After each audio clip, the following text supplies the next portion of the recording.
vo svojom poslednom videu navrhol Egon Čolakian uskutočniť verejný projekt, kde by vedci Allatra materializovali kryštál chloridu sodného z ničoho vo váku.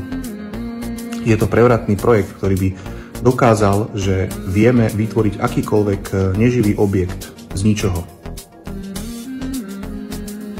Keby som bol skeptik a hejter Allatra, tak túto hodenú rukavicu by som určite prijal a nechal Allatra demonštrovať tento projekt, pretože ak by som bol tak presvedčený o tom, že Allatra sú konšpirátori, že sú dezinformátori, že sú to šarlatáni a sektári, tak týmto by sa mohli pred celým svetom strápniť.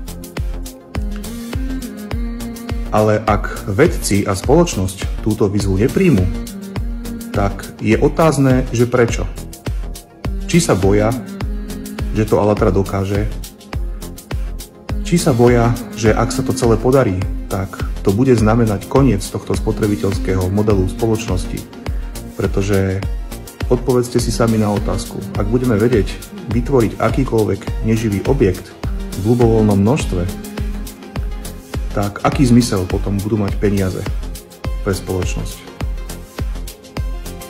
Napíšte do komentárov, čo si o tom myslíte.